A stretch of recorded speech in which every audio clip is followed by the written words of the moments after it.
Even though last year's version of Forbidden Door was a great show, many people thought it was one of the best shows of the entire wrestling year. It was still plagued by injury.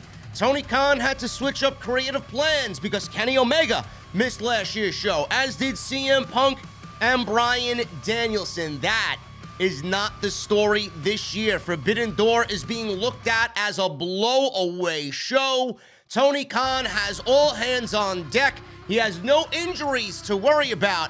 And just by the two matches I'm about to speak on today, it already blows last year's show out of the water. Two matches for this year's Forbidden Door, all but confirmed, as Kenny Omega is set to challenge Will Ospreay in a match for the IWGP United States Championship. This is a rematch from Wrestle Kingdom in January, which a lot of people are saying is the match of the year so far for 2023. On Sunday's New Japan Dominion show, Will Ospreay defeated Lance Archer in the finals of the IWGP United States #1 Contenders Tournament to earn a shot at Omega's title at the upcoming Forbidden Door on June 25th in Toronto. The match ended when Ospreay hit Archer with the hidden blade. Post-match, Ospreay called out Omega by noting that he was going to walk to Canada to get back the title that he lost to Omega at Wrestle Kingdom. To get to this point, Ospreay had to beat Hiroshi Tanahashi at New Japan Pro Wrestling's Resurgence in the semifinals. Ospreay also publicly talked about wanting to wrestle at AEW's All In Wembley Stadium in August. So, as you guys know, that's pretty straightforward. Ospreay won the opportunity to wrestle Kenny Omega, and more than likely that will be the match going forward for Forbidden Door. But that's not the match that people are talking about.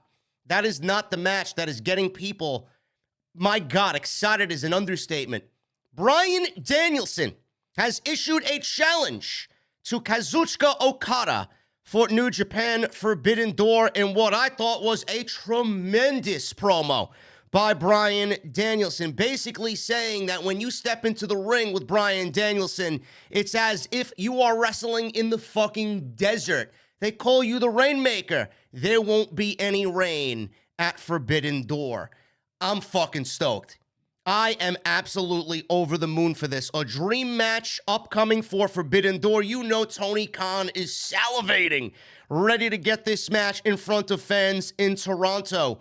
So at Dominion, Kazuchika Okada, Ishii, and Hiroshi Tanahashi retain their never open-weight six-man tag team titles over Jon Moxley, Shota Umino, and Claudio Castagnoli when Okada pinned Umino after hitting the Rainmaker. Post-match, Moxley cut a promo about how he had a message from the best wrestler in the world, leading to Danielson appearing on the big screen where he challenged Okada to a match. Okada was quick to respond as he said Forbidden Door would be open, indicating the match would take place at the show on June 25th.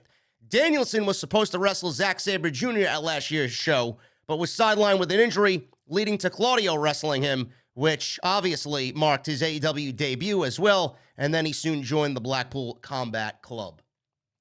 I don't know what you guys are feeling. This match, listen, I know a lot of people are going to be like, oh, well, there's no story. Oh, there's nothing going into it, and all this other nonsense. I don't give a shit. One time a year where we get a mega show like this with the biggest matches that you could put on, I don't give a shit if there's story or not. We're getting Bryan Danielson and Kazuchika Okada in a match that will more than likely go down as one of the memorable matches in history.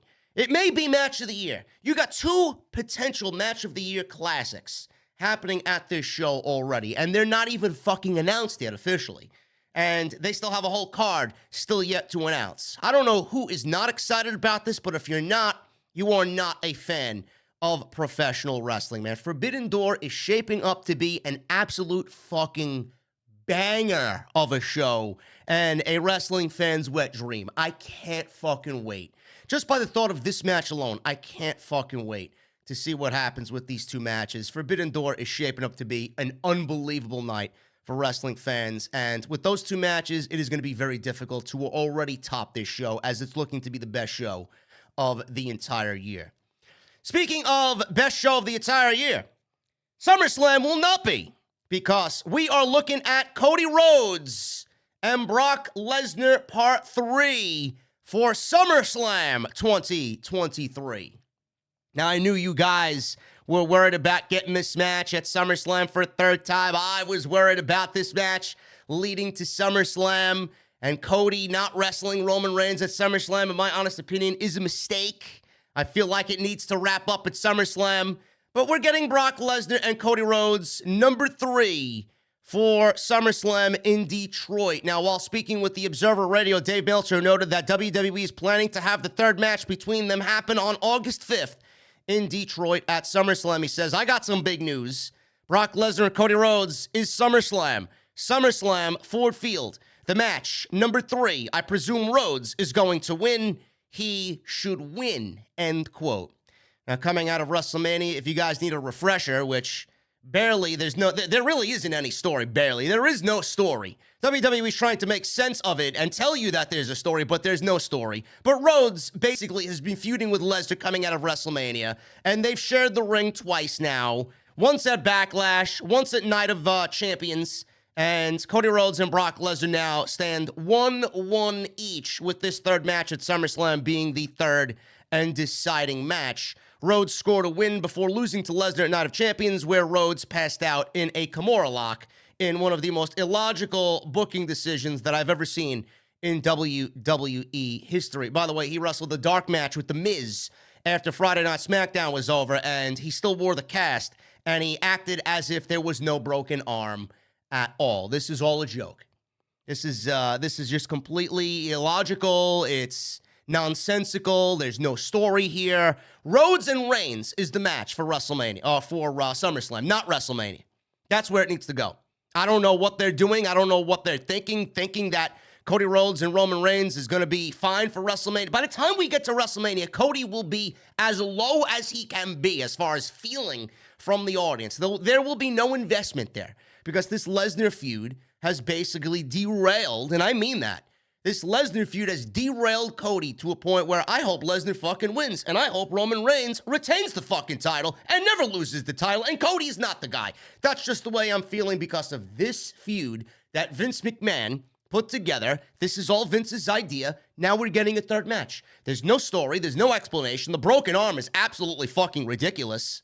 It's comical. It's a comedy show. It's a Saturday morning cartoon. That's what it reminds me of. But Meltzer says we're getting this third match. I think that's a mistake. Whether Cody is in Money in the Bank or not, wins Money in the Bank or not, I think Rhodes and Reigns is the right way to go for SummerSlam, but clearly WWE doesn't think so. But WWE, I say this, good luck to you getting Cody Rhodes to WrestleMania and having him feel the same way he did going into this year's WrestleMania. Good luck with that. I doubt that works in WWE's favor at all. And an update on Bray Wyatt. Apparently, Bray Wyatt is expected to return to WWE. I did a video on this last week where Bray Wyatt apparently is out due to creative differences. Vince McMahon wanted to bring back The Fiend. He wanted Bray to revive the Fiend character, which I thought was ridiculous because they did everything to kill the character, and now Vince wants it back.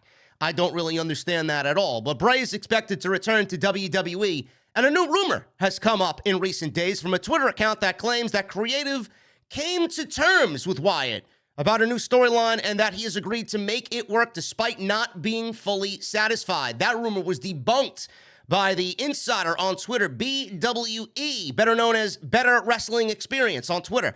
BWE called the latest rumor complete bullshit, and he added that his storyline, Wyatt, was scrapped the moment he felt he wasn't in it for WrestleMania. There is no story than the one agreed post-Mania. BWE added that Wyatt is coming back, says, and I quote, he's coming back, but not pampered like you hinted, end quote. Now, for those wondering who have been, wondering about Wyatt's status, for those that have been wondering about Wyatt's status, it looks like fans will see him on WWE TV soon.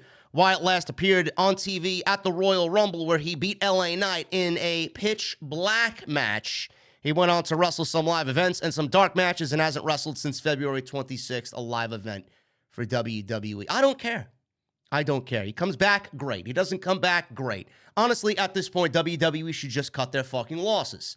Wyatt was ill. Wyatt is not out because he was ill. I'm sure Wyatt is ready to come back. The reason why Wyatt is not back And I know they're paying this man a lot of money. The reason why he is not back is because there are creative clashes, creative differences with Vince McMahon and Bray Wyatt. If you think Triple H is running the show completely, you're a fool. Bray Wyatt is not on TV because of the one and only Vince McMahon.